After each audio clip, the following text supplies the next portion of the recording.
Brock, this is a very big game for the Paladins, okay? They need to secure this win. You do that, it kind of helps you out with kind of staying at home for the playoffs. That's something that they're playing for. They want to make that national championship appearance. They want to be able to have that going in. They want to have that momentum. The Citadel team, you can't write them off, because if you do, they won't write you back. They're a physical team. They want to get something going. This is a good day to get that. I know one thing, Coach Callahan is going to be really excited. All his stars are coming back except for one, so he's definitely going to have some good momentum going into the season with a lot of older guys, a lot of experience. Let's look at this block right here by Mayan Hicks. Boom! And then he's going to stand over. That's a taunting penalty, but hey, that's how you go in. You go and make a statement right there. Here's another look. Great job by Mayan Hicks. Get a great block out there in space. And then Dominic Roberto, he's a big back. It's hard to tackle him. Well, Brock, I'm going to give you an inside secret.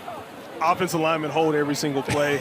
No. Yeah, we hold every single play. I mean, look, when you have some of these guys that are that talented, it gets hard to kind of keep them in there. It's just whether you're going to do it legally or you're not going to do it legally. Hey, human joystick right there. I mean, beautiful spin move. And Dan, did you see when he lowered his shoulder into that defender? Yeah. Oh, my goodness. Better pack a lunch.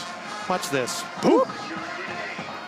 Mwah. Oh, my goodness. It's kind of like watching Lamar Jackson move around a little bit. I mean, just the escape artist ability right here. If this was Madden, I would think his ability to break the sacks and everything, I'd probably give him at least about a 90. I think it is warranted right now. Well, let's talk about the play right here. Really good job on the play fake action. And then that's a big boy catch by Mason Pline, the 6'7" tight end. Makes a heck of a catch.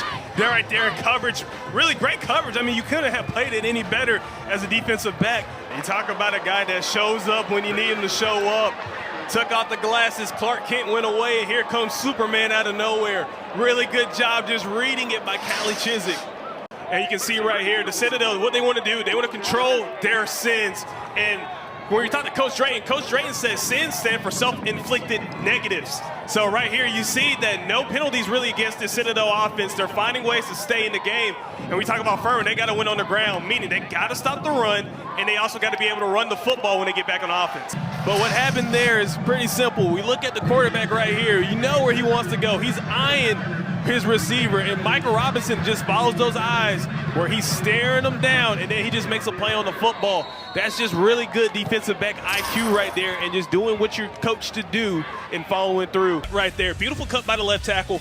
Offensive line did a great job getting vertical movement on the outside zone. Caleb Kelly pinning the linebacker, and that's what the big thing about the emphasis on zone running. Being able to seal those linebackers, being able to keep them away from making those tackles. Cole, you talked about how we have two young quarterbacks going at it, two redshirt freshmen, Colin Shannon of VMI, Carson Jones of Furman. You talked about these quarterbacks dealing with simulated pressure situations. What do you mean by that? So simulated pressures is pretty much when you have a lot of guys kind of walk up to the line of scrimmage on the defense side of the ball. It looks like they're going to bring the house.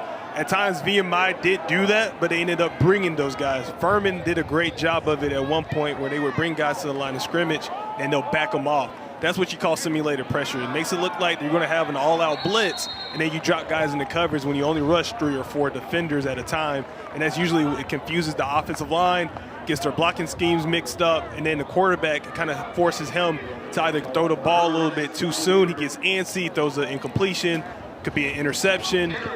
It's just ways to kind of play mind games with the offense.